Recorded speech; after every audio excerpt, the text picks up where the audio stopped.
Selanjutnya Raja Janamejaya bertanya kepada Rishi Sampayana, apakah sebenarnya keistimewaan Utanka, sehingga beliau itu terbebas dari kutukan Wishnu, dan bahkan mencapai apapun yang dicita-citakan, dan apakah yang menjadi sumber kekuatannya itu? Wai Sampayana menjelaskan, "Oh Raja, Utanka itu memang mempunyai kekuatan dari hasil bertapa yang luar biasa. Pertama-tama yang sangat mengagumkan adalah bahwa beliau itu sangat hormat dan taat kepada gurunya. Dengan sepenuh ketaatannya yang hebat itu, beliau tidak mau menghormat atau tunduk kepada siapapun, juga kecuali guru atau atas petunjuk gurunya. Sampai sekarang pun, ketaatan Utanka itu menjadi ukuran dan cita-cita para murid dan putra para petapa di seluruh dunia. Karena itu, kecintaan gurunya Gautama kepada murid yang satu ini sungguh sangat besar. Gautama sangat puas kepada murid yang selalu memperlihatkan tingkah laku yang teratur, jujur, dan lugu ditambah dengan tenaga jasmani serta batinnya yang hebat itu. Ia selamanya mengabdikan diri kepada gurunya. Ribuan anak dan pemuda Brahmana yang sudah diterima menjadi muridnya dan sudah kembali ke rumah masing-masing setelah menamatkan pelajaran mereka. Tetapi karena keistimewaan sifat Utanka dan karena kecintaan guru Gautama kepada dirinya, maka beliau itu tidak diperkenankan meninggalkan asrama. Sampai tua pun ia menunjukkan kesetiaan itu kepada gurunya. Dan Utanka sungguh tidak menyadari bahwa dirinya sudah dikeringkan oleh waktu. Dalam pikirannya, ia hanya mempunyai satu tekad, yaitu setia kepada guru. Pada suatu hari, beliau mengambil kayu bakar untuk gurunya, yaitu di dalam hutan. Beliau kembali dengan sekat besar kayu api dijunjung di atas kepalanya. Hari itu, beliau sudah bekerja berat dan kembali ke asrama menjunjung beban, sangat berat, letih, dan lapar. Semua itu tidak dihiraukan olehnya. Sesampainya di tempat penyimpanan kayu bakar, beliau menjatuhkan ikatan kayu yang berat itu, dan bersamaan dengan bergedebuknya kayu, terlepas pula sebuah rambut yang bergelung di kepalanya. Rambut yang digelung ke atas sebagaimana lazimnya para pendeta yang sudah rekat menjadi satu, tercabut seluruhnya dan menggelinding di tanah. Gumpalan rambut itu putih seluruhnya. Beliau lalu berdiri terpukau, kepalanya tunduk, perut lapar, dan badan letih luar biasa. Baru disadarinya bahwa usianya sudah tua. Mengenangkan hal itu, air matanya meleleh membasahi pipi dan kemudian mengalir deras. Dia tidak mampu menenangkan pikirannya kembali. Selama hidupnya, baru kali ini ia menangis dan tangisan itu tidak dapat dibendungnya. Beliau terseduh-seduh hingga jelas terdengar sama gurunya. Gautama gurunya mempunyai seorang putri yang pada waktu itu sudah dewasa. Putri itu sungguh cantik jelita. Atas perintah ayahnya, gadis ini menghibur Utanka. Dengan kasihnya, gadis berbudi menyapa air mata Utanka itu dengan tangannya. Astaga! Air mata itu panas dan tangan gadis itu serasa terbakar. Cepat-cepat air mata yang melekat di tangannya itu dikibaskan ke tanah. Dan bumi itu sendiri pun tidak mampu menahan panas air mata Utanka yang sakti itu. Diam-diam Gautama merasa bangga mempunyai murid berkekuatan hebat seperti itu.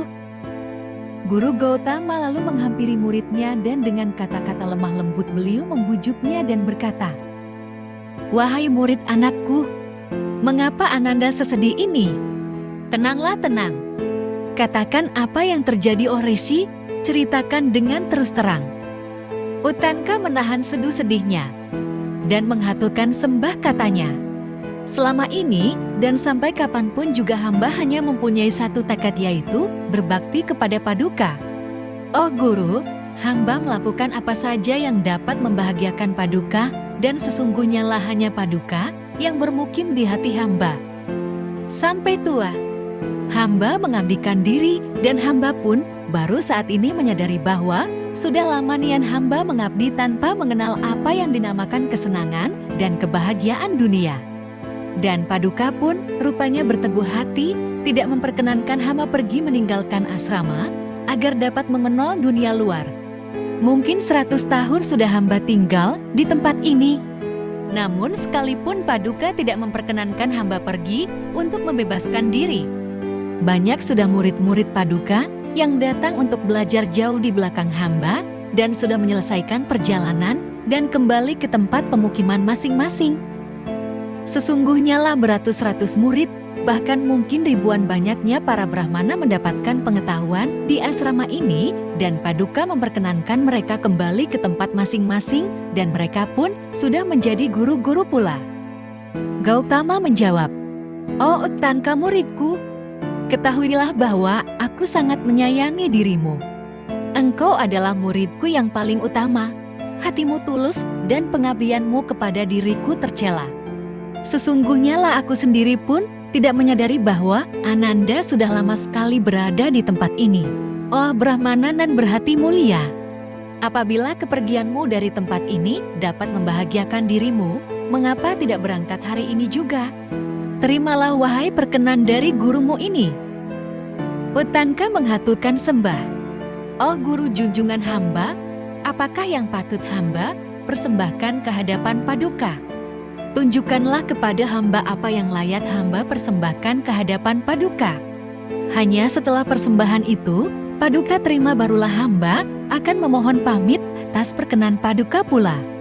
Terhadap ucapan Uttanka itu, Gautama menjawab sebagai berikut. Memang orang bijaksana menyatakan bahwa apa yang dapat memuaskan hati seseorang guru adalah persembahan daksina yang terakhir. Sesungguhnya oh Brahmana, aku cukup puas tingkah lakumu saja.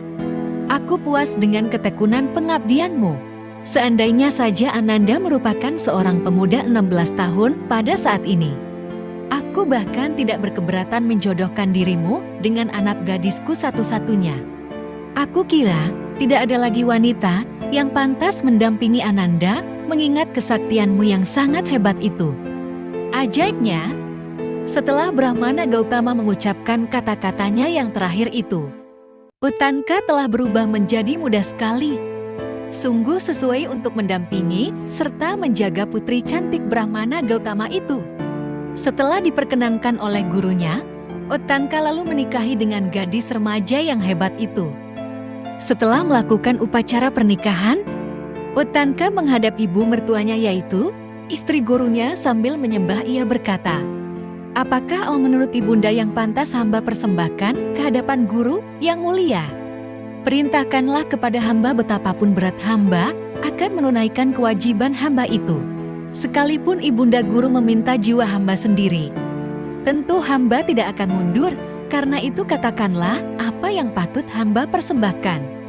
Adakah suatu permata indah tak ternilai harganya di dunia ini?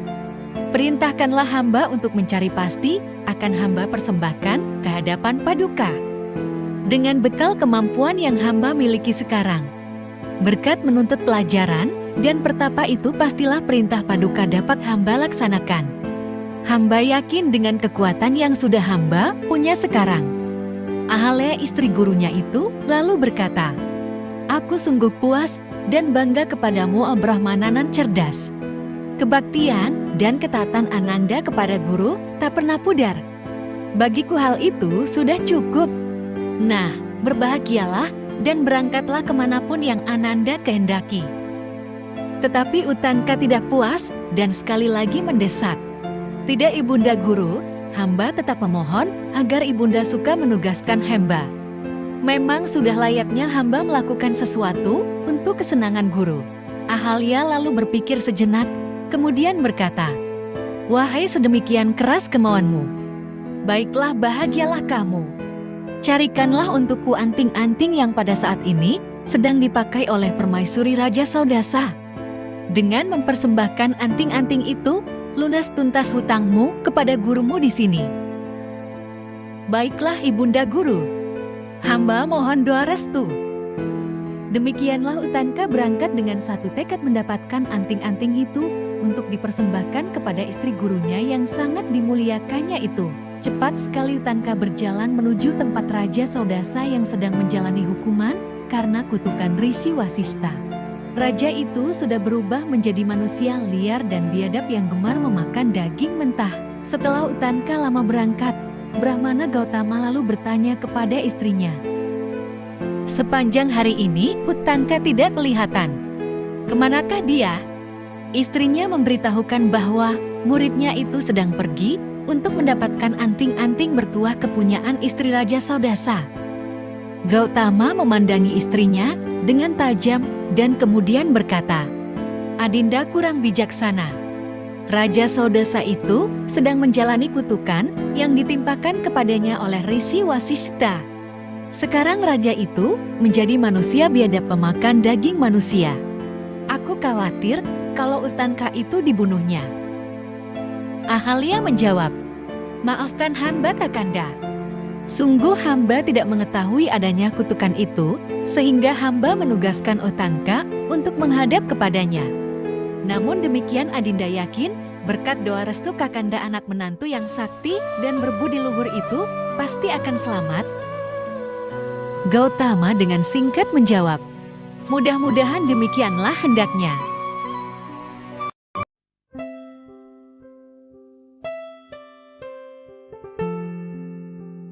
Sementara itu, di dalam sebuah hutan yang sunyi, Uttanka sudah bertemu dengan Raja Saudasa. Raja itu kelihatan sangat buas, kumis, dan janggutnya panjang dan kotor penuh bekas darah yang sudah mengering. Uttanka menghadapi raja itu dengan tenang, sedangkan Raja Saudasa berdiri dengan wajah mengerikan. Mengerikan bagaikan yang maha penguasa maut itu sendiri.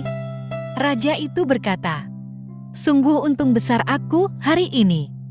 Oh Brahmana, Paduka datang tepat pada saat aku membutuhkan makanan.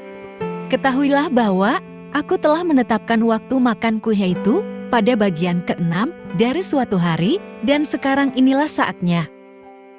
Uttanka lalu menjawab, "Oh Raja, hamba datang ke tempat ini untuk melaksanakan perintah guruku."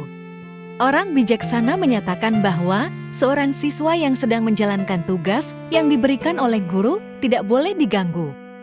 Raja Saudasa menjawab, "Oh Brahmana, sudah ditakdirkan bagiku bahwa makanan harus tersedia pada bagian ke-6 dari satu hari.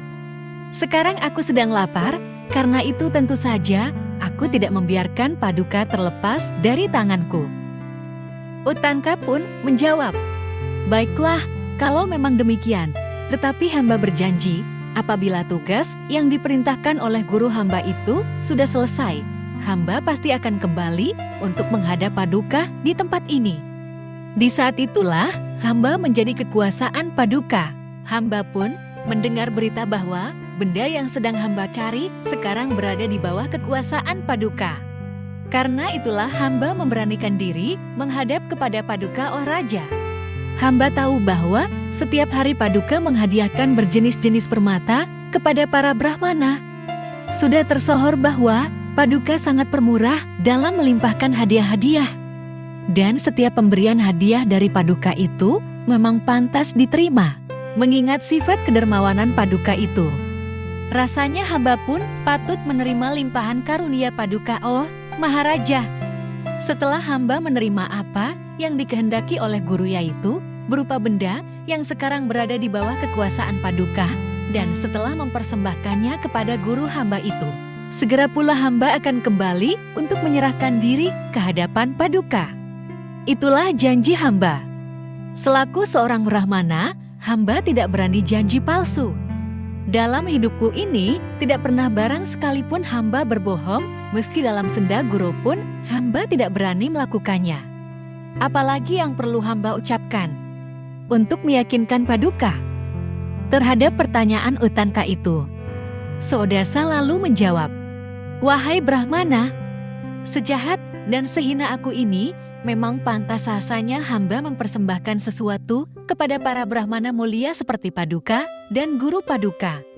Itu pun apabila memang benar yang dikehendaki oleh Guru Paduka, Brahmana di dalam kekuasaanku. Katakanlah segera, berupa apakah benda yang Paduka kehendaki itu?" Uttanka menjawab, "Oh Saudasa Maharaja, menurut pendapat hamba, Paduka sebenarnya lah seorang ksatria yang sungguh patut melakukan kedermawanan, dan pemberian Paduka sudah semestinya patut dihargakan atau diterima sepantasnya. hamba telah datang ke hadapan Paduka untuk memohon anting-anting bertuah yang sekarang menjadi bagian busana dari permaisuri Paduka. Sodasa terdiam sejenak, kemudian menjawab, "Anting-anting itu, oh Rishi, adalah kesayangan istriku. Paduka seharusnya menghadap kepadanya. Ambillah dariku sesuatu yang lain."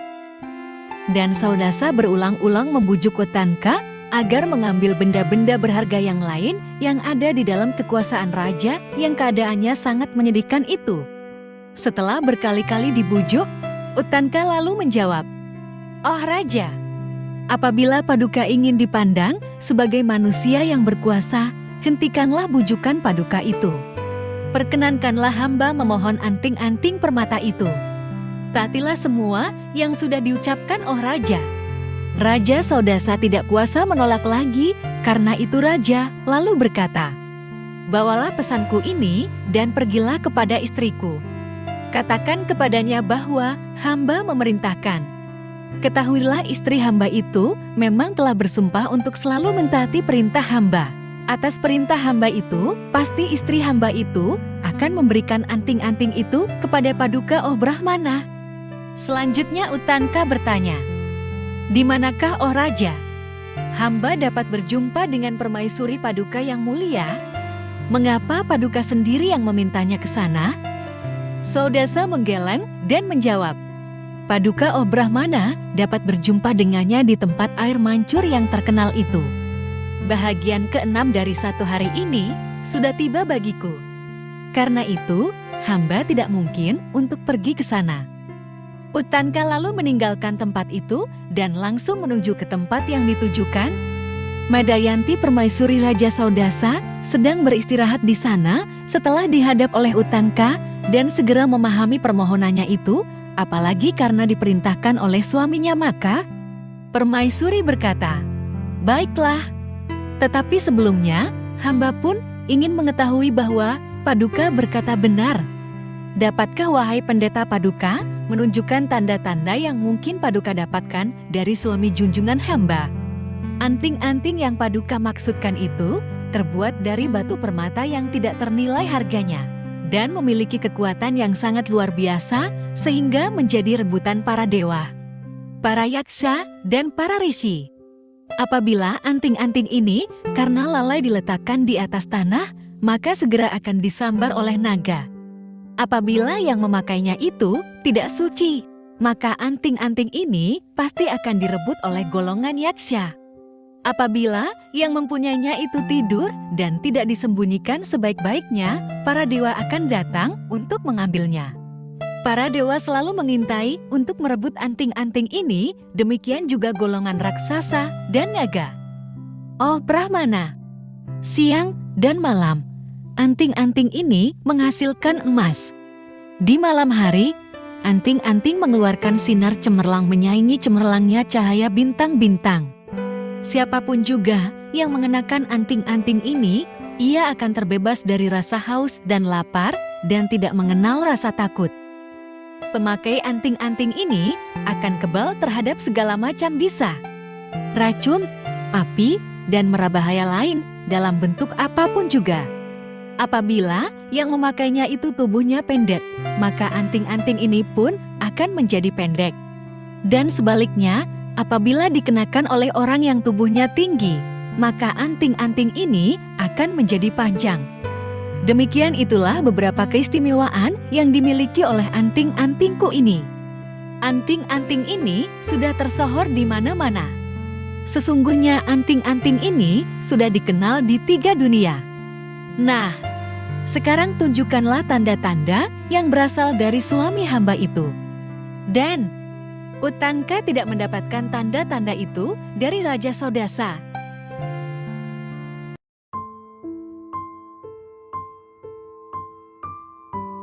Karena itu ia pun segera kembali ke tempat raja yang selalu setia kepada teman-temannya itu. Raja keturunan Ikshaku itu memahami maksud Utanka itu dan segera memberikan suatu pesan yang berbunyi sebagai berikut. "Keadaanku pada saat ini sungguh sangat mengerikan. Aku tidak tahu kemana harus melindungi diri lagi. Sekarang aku mempunyai secerca harapan Karena itu berikanlah anting-anting ini kepada Brahmana mulia ini. Demikian itulah bunyi pesan yang harus disampaikan oleh Utanka ke hadapan permaisuri itu. Utanka kembali menghadap permaisuri Raja Saudasa itu dan menyampaikan semua yang dipesankan itu. Setelah mendengar ucapan suaminya yang disampaikan oleh Utanka, maka ia tidak berpikir panjang-panjang lagi. Dibukalah anting-anting itu dan diserahkan kepada Utanka. Setelah menerima anting-anting itu, Utanka pun kembali menghadap Raja Saudasa dan sangat hormatnya ia berkata, "Oh Raja Budiman, sebelum hamba pamit meninggalkan tempat ini untuk kembali lagi menyerahkan nasib hamba kepada Paduka, perkenankanlah hamba mengetahui rahasia, apakah yang dikandung oleh pesan Paduka yang telah hamba sampaikan ke hadapan permaisuri Paduka?" Terhadap pertanyaan Utanka itu, Raja Saudasa menjawab, "Wangsa Ksatria, sejak zaman dahulu sudah ditetapkan harus tunduk kepada golongan Brahmana. Aturan ini sudah ditetapkan sejak mula pertama penciptaan.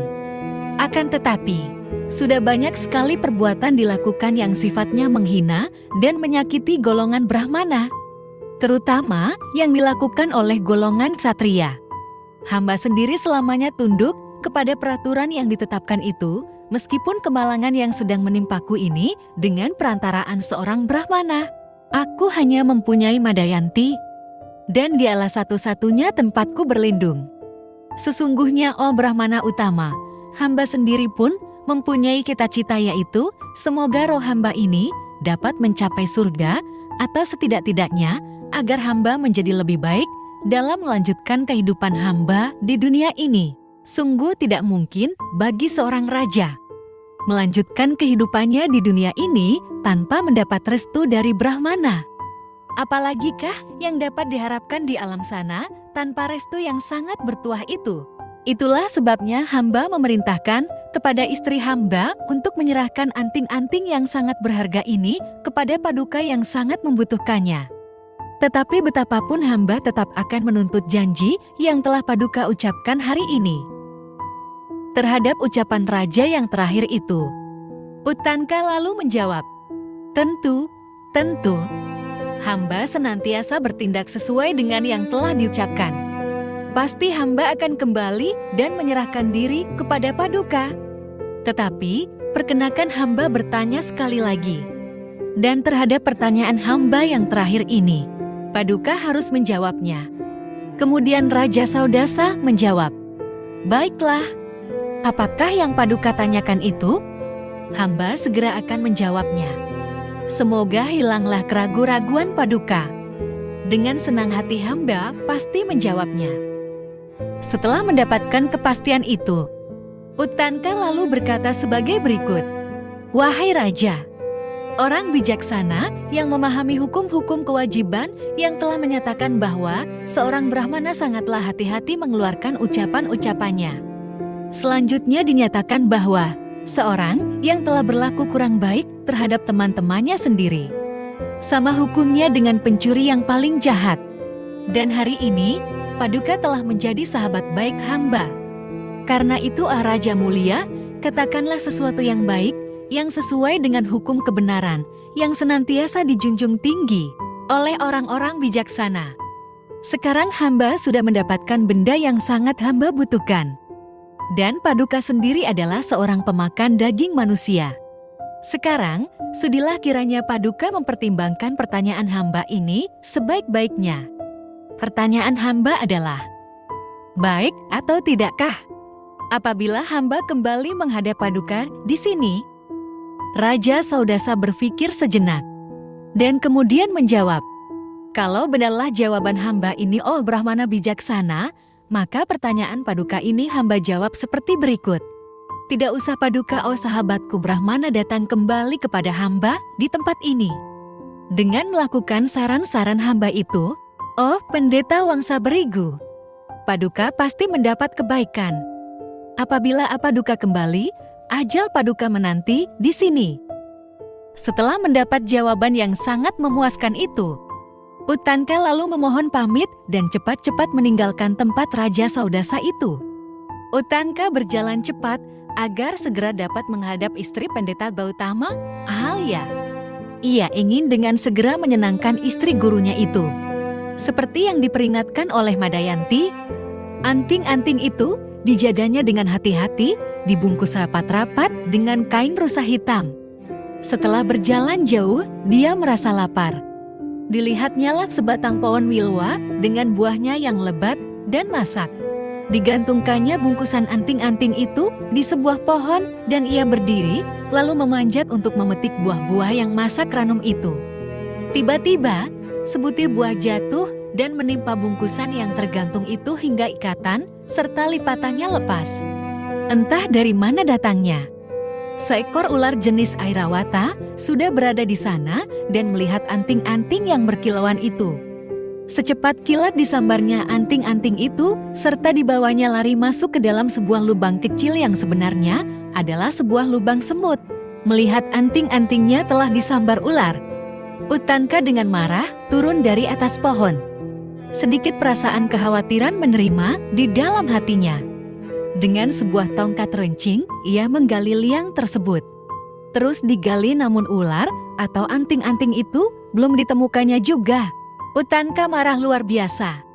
Ia menggali dengan penuh semangat yang didorong oleh kemarahannya itu. Karena itu, Dewi Pertiwi sangat khawatir, tidak tahan lagi menghadapi tongkat Utanka itu. Sedangkan Utanka terus menggali untuk membuat jalan lebar menuju alam bawah tanah menuju tempat pemukiman para naga itu. Pada saat itulah, muncul di tempat itu Dewa Indra lengkap dengan senjata petirnya, mengendarai kereta ditarik oleh kuda-kuda berwarna hijau. Dewa Indra menemukan Utanka sedang bekerja keras menggali lubang besar yang dalam di atas tanah. Dengan menyamar sebagai seorang Brahmana, Indra sedih menyaksikan Utanka memeras keringat itu. Maharaja Dewata berkata kepadanya, "Pekerjaan Anda itu akan sia-sia saja. Ketahuilah istana para naga itu 1000 yojana jauhnya dari pemukiman bumi ini. Tidak mungkinlah saudara membongkar tanah itu hanya dengan tongkat semacam itu." Utanka menyadari bahwa Brahmana yang datang itu tentulah seorang sakti yang patut dimohon bantuannya. Setelah menjelaskan duduk persoalan seperlunya, Utanka selanjutnya berkata, "Oh Brahmana nan suci, apabila anting-anting itu tidak berhasil hamba dapatkan kembali, biarlah hamba mati saja di hadapan Paduka." Dewa Indra memang datang untuk membantu. Beliau lalu menggabungkan kekuatan senjata petirnya dengan tongkat kayu milik Utanka, dan terciptalah suatu alat penggali yang kekuatannya hebat sekali. Tidak antara lama, terbongkarlah berkubik-kubik tanah dan terciptalah sebuah terowongan yang terus menuju pemukiman para naga. Langsung saja Utanka menyerbu ke tempat para naga itu. Ia menyaksikan alam bawah tanah itu terbentang sangat luas, beribu-ribu yojana membentang ke semua jurusan. Dan tempat itu penuh dengan penghalang-penghalang berupa empangan. Empangan yang terbuat dari emas dan dihiasi oleh batu permata yang berkilau-kilauan.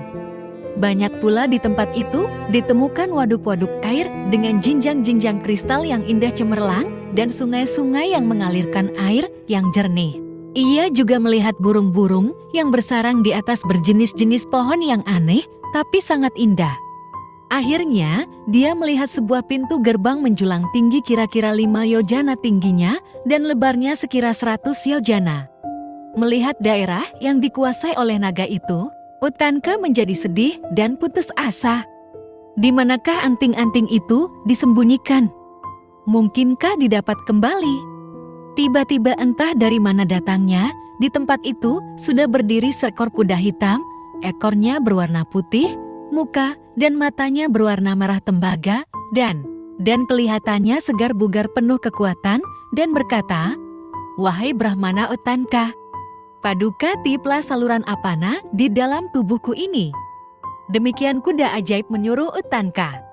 Dan selanjutnya, dengan menghembuskan saluran itu, Paduka akan mendapatkan kembali anting-anting yang telah hilang, yang telah dicuri oleh ular keturunan Airawata itu. Jangan ragu-ragu, tiuplah. Dahulu di tempat pertapaan Gautama, Anda sering melakukan hal ini. Utanka terkejut dan menjawab, "Hai kuda, bagaimana aku melakukan hal itu dahulu? Kuda ajaib itu pun menjawab, "Oh, itu Cunda Brahmana yang cerdas.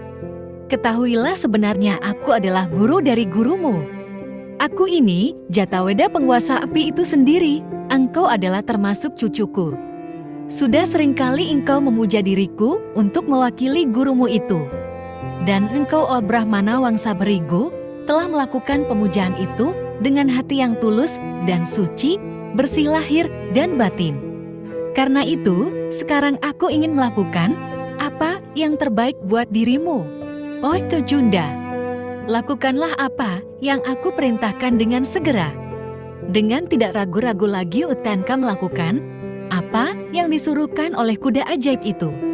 Dan segera saja Dewa Agni yang merasa puas dengan kekuatan batin Utanka itu, lalu memancarkan cahaya semakin lama semakin besar berkobar-kobar dan menghancurkan segala-galanya di tempat itu. Dari lubang-lubang kulitnya tersembur asap hingga mengecam keselamatan semua makhluk penghuni alam naga itu. Dengan adanya asap yang menggumpal-gumpal itu, semuanya menjadi suram dan akhirnya alam bawah tanah itu menjadi gelap gulita. Jeritan tangis kesakitan dan ketakutan terdengar di alam istana Airawata itu, dan antara suara jeritan yang hidup pikuk itu terdengar teriakan-teriakan panik para naga yang dipimpin oleh Naga Wasuki. Asap itu semakin tebal sehingga istana itu sudah tidak nampak sama sekali. Hutan dan bukit menjadi gelap seolah-olah diliputi kabut tebal. Dengan mata merah kena asap dan tenaganya melemah karena diserap oleh Dewa Api, lalu semua naga itu keluar dari istananya masing-masing dan berkumpul di hadapan Utanka dan saling bertanya apa gerangan yang terjadi. Utanka lalu menuturkan sebab musabab keributan itu. Para naga itu menjadi gemetar ketakutan dan dengan segera menyembah dan mempersiapkan upacara penyambutan dengan sepantasnya. Semua penghuni kerajaan naga disuruh keluar serta mengatur duduk mereka baris demi baris dengan menempatkan anak-anak dan kaum ular tua di depan.